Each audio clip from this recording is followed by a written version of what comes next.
Want to live a simpler, more peaceful life? I'm about to share 11 things you might want to let go of. By doing this, you'll likely find more happiness and strength, even when times are tough. Stick around to find out what they are and why they matter. And trust me, some of these might surprise you. Number 1. Handling those who have wounded you. Toxic individuals are the first thing you should get rid of in your life. Everybody has experienced hurt or disrespect from someone in their life, and this anguish may be unbearable. It's time to let go of these individuals. Simply cut them out of your life without arguing or confronting them. Prioritizing your personal development is essential. It is not always easy to let go of people, especially when they are hurting us. But we must never lose sight of the fact that our mental health and well-being come first. Having uplifting and encouraging people in our life may have a significant good influence on us. Remaining apart from those who infuse your life with bad energy is okay. Recall that cutting off harmful relationships does not imply that you are a horrible person or that you are giving up on them. It only indicates that you are putting your own development and fulfillment first. Thus, take charge of your life and cut off unhealthy connections with your past. It's the beginning of a more promising future. It may be emotionally and psychologically draining to end relationships, particularly poisonous ones. But clinging to them simply makes things worse. It causes worry, frustration, and a general deterioration in well-being. It's difficult to acknowledge that the people who used to make us happy and comfortable are now impeding our development. However, it's important to set limits, distance ourselves from their toxicity, and concentrate on forming wholesome connections. Removing yourself from toxic individuals might be scary at first, but it can also provide comfort and a feeling of empowerment. Never forget that we have the ability to make decisions that will improve our life. 2. Needless objectives. We sometimes make objectives that aren't in line with who we really are. This is rather common, and it's okay to have second thoughts. However, it's crucial to subtly accomplish these objectives without making your movements publicly known. It's critical to stand back and assess your objectives to make sure they really reflect your aspirations and fundamental beliefs. Aims that do not further your pleasure or your larger purpose might divert you and impede your progress. It's normal for certain ambitions to become less important as you grow and discover more about yourself. Letting rid of these objectives quietly can help you make mental room and concentrate on what really counts. Have faith in your own abilities and make decisions that will take you toward a happy and satisfying existence. Recall that it's okay to modify your thinking and your objectives as necessary. Just make sure you do it on your terms and without feeling obligated to share your every step with the whole world. Regularly reviewing your objectives may bring you important insights into your own progress as a person. It's normal for your objectives and goals to change as you acquire new skills and understanding. Since life is a never-ending journey, things that formerly felt significant to you may not have the same meaning now. You make room for new possibilities to arise when you give yourself freedom to change and grow. You unlock a world of limitless possibilities when you give yourself permission to let go of objectives that no longer seem true to who you really are. You may focus your efforts on things that are really in line with your values and interests by going through this process of reevaluation and adjustment. Recall that your objectives are unique to you and personal. They don't have to live up to social norms or get approval from other people. You are the only one who can decide what a meaningful life means to you, since your path to it is unique. Accept the flexibility to have second thoughts, to redefine success, and to go in the direction of your greatest feeling of fulfillment and purpose. Surrounding yourself with a network of people who understand and accept your decisions might be beneficial while you're making adjustments to your objectives. Look for family members, friends, or mentors who can support and guide you as you go through your changing goals. Recall that although you should consider their advice as a guide, you still have the final say. Have confidence in your capacity to make decisions that will guide you toward a happy and fulfilling life, and trust your gut and intuition. Relationships are number 3. It's important that we keep personal information about our relationships private.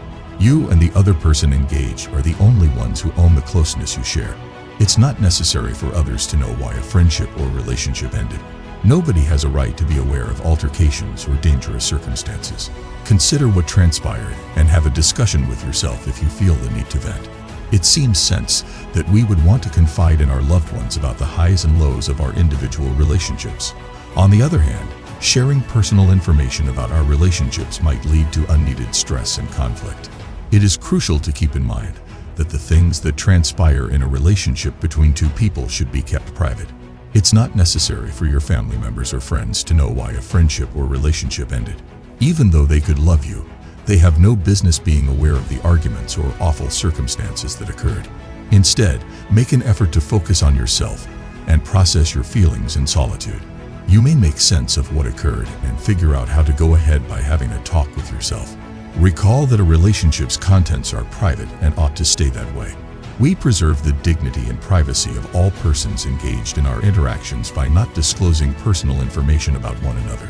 It shields us from needless rumors and criticism from others while preserving our feeling of control over our private life. We have to be aware of our loved ones' prejudice and possible backlash when we confide in them for support and guidance, since this might make matters worse. Processing our feelings in privacy is crucial, as opposed to depending entirely on outside assistance. It is possible to learn and better oneself by stopping to consider what transpired and how we contributed to the result.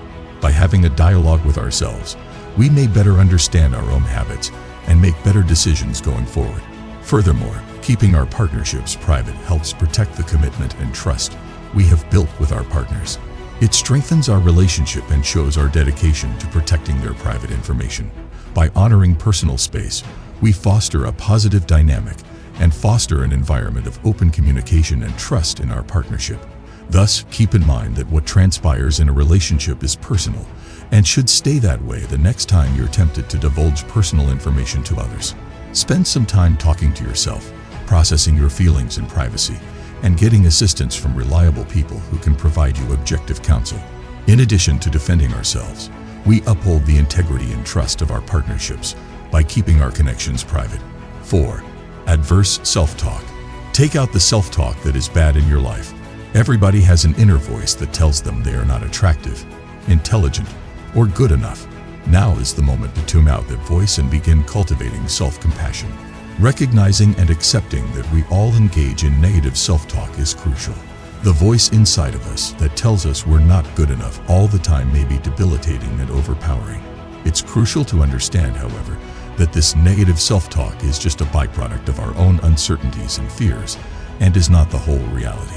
In order to effectively eradicate negative self-talk, we must first confront and scrutinize the truth of these beliefs. Do they stem from accurate observations or are they skewed perceptions? Frequently, we discover that they are only irrational notions devoid of any true foundation. We may replace these unfavorable ideas with self-compassionate ones if we can realize their falsehood. We might learn to celebrate our successes and strengths rather than dwelling on our alleged inadequacies. We provide ourselves the emotional support and affirmation we need when we practice self-compassion. It takes time and work to break away from the negative self-talk loop rather than depending on outside affirmation, but it is definitely achievable. We have the ability to rewire our thought patterns and develop a more empowered and positive internal dialogue via self-reflection and persistent practice.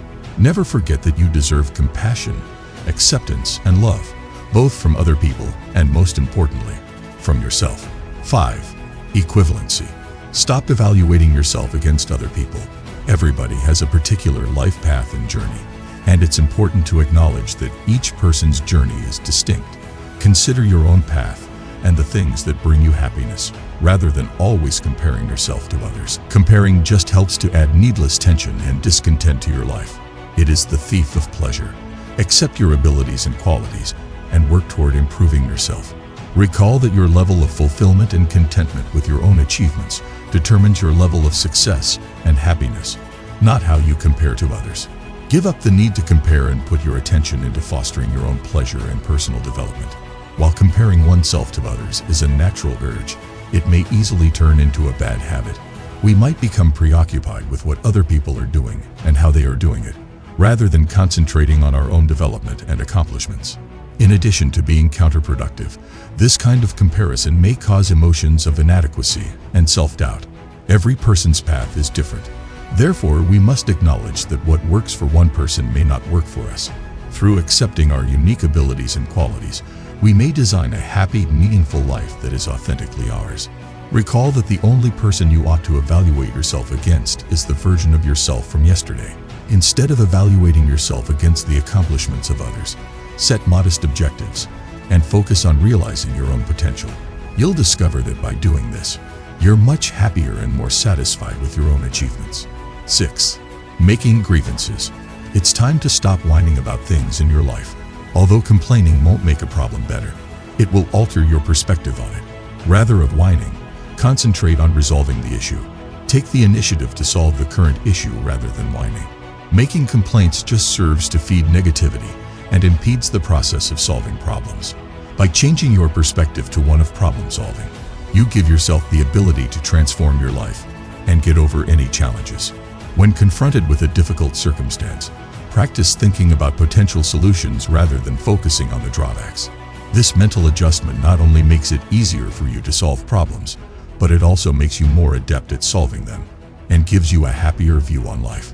Adopting a solution-focused mentality also pushes you to accept responsibility for your choices and actions. You are aware that your decisions affect the result and choose not to place the blame on other people or outside circumstances.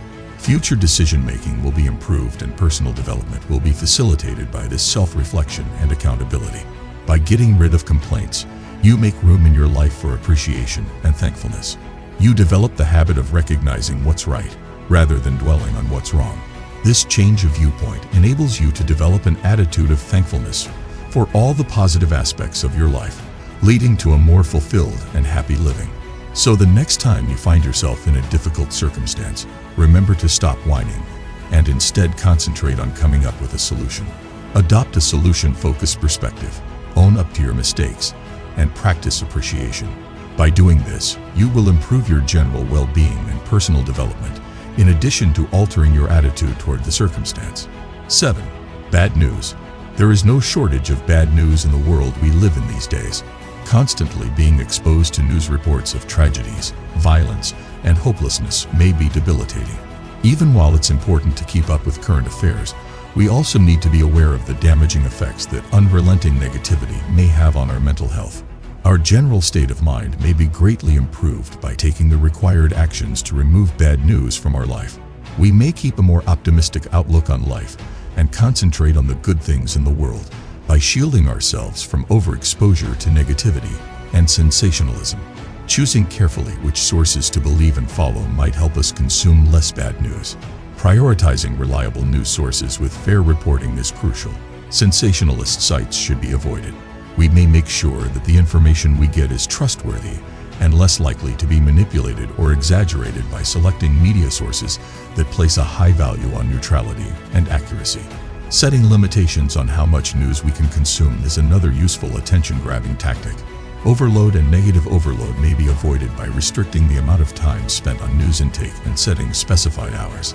A healthy balance may be maintained by setting aside a certain amount of time each day to catch up on the latest happenings, and then spending the remainder of our time on things that make us happy and optimistic. Adding upbeat and inspirational material to our news intake is another successful tactic.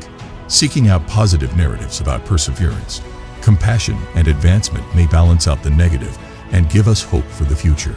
We may deliberately nurture a more optimistic view by actively searching out uplifting news sources, such as websites that highlight human triumphs, scientific discoveries, or acts of kindness. In addition, taking part in activities that enhance well-being and self-care may also be a big help in shielding ourselves from the damaging consequences of continuously being exposed to upsetting news.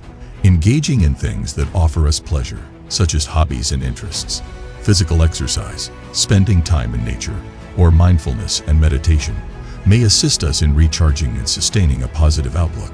In the end, our mental health is an invaluable resource that has to be safeguarded. We can take charge of our mental health and cultivate a more optimistic outlook on the world by being aware of the news we consume, establishing limits, looking for encouraging information, and placing a high priority on self-care. Recall that there are many tales of growth, kindness, and optimism in the world. We may contribute to a happier and more positive communal awareness by concentrating on these good characteristics. 8th, tangible assets. The things we own frequently make us feel good about ourselves, but in reality, these belongings cannot make us happy. Rather, they may add needless stress and disarray to our lives. It's critical to differentiate between needs and desires so that we can concentrate on meeting our needs. This may make our lives easier and happier.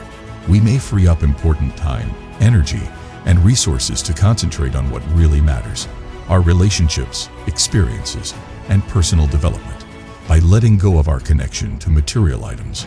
Thus, take a step back and assess what items you can part with and what you really need.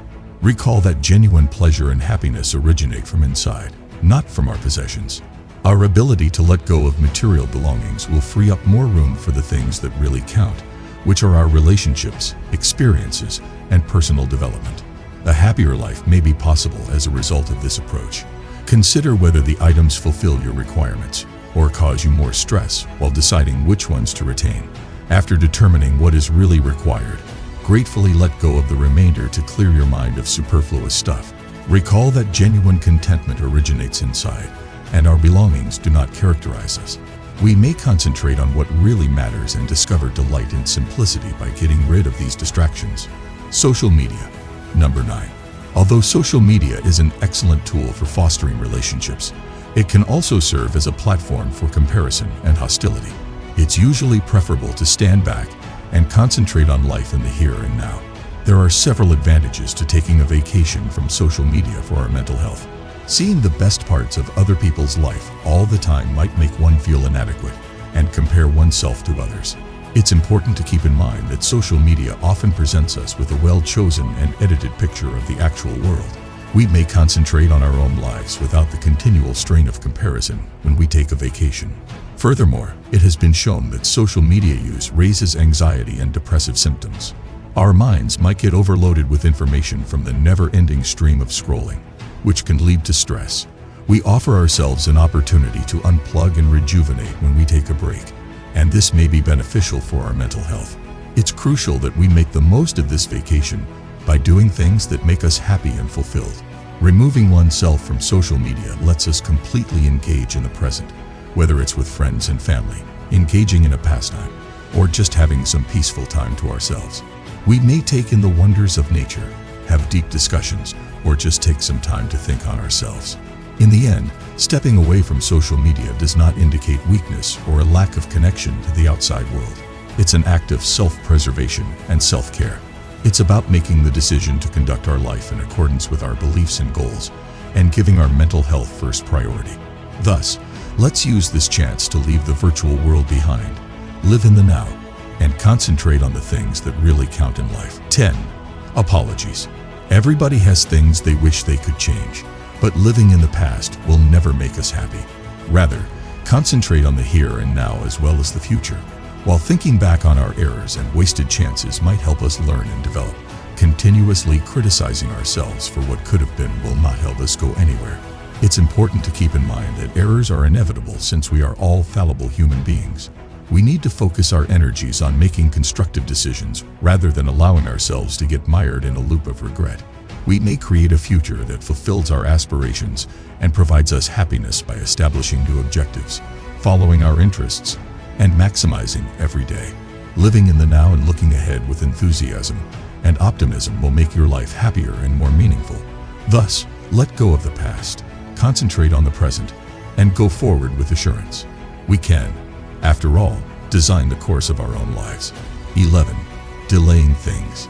It's no secret that procrastination may prevent you from reaching your objectives. Finding the underlying reason of your potential procrastination is essential. It usually stems from fear or anxiety, which are crippling feelings. However, facing fear head-on is often the greatest way to conquer it. By making the required changes to stop procrastinating, you'll not only feel less stressed and anxious, but also be more productive and accomplish your objectives. Act now and stop letting delay hold you back. It takes deliberate effort to break out from the procrastination cycle and take action. A good tactic is to give yourself clear, attainable objectives. You may instill a feeling of urgency and purpose by defining deadlines and well-defined goals. This might encourage you to act right away and help you overcome the propensity to put off responsibilities. Dividing highly complex jobs into smaller, more manageable ones is another useful strategy. It is simpler to get started when you concentrate your energy and concentration on one activity at a time. Celebrate every little achievement along the road, because it may give you a feeling of success and inspire you to keep moving forward. Addressing any underlying concerns or phobias that could be causing you to put things off is also crucial. Consider what is preventing you from moving forward and consider possible solutions. This might include asking for help from close friends and family members, or from a qualified someone who can provide direction and encouragement. Recall that getting over your procrastination is a continuous process. It calls for dedication, self-control, and the courage to face your worries. But you may realize your full potential and get the results you want if you act and confront your procrastination head-on. Take action now and stop letting procrastination dictate your future.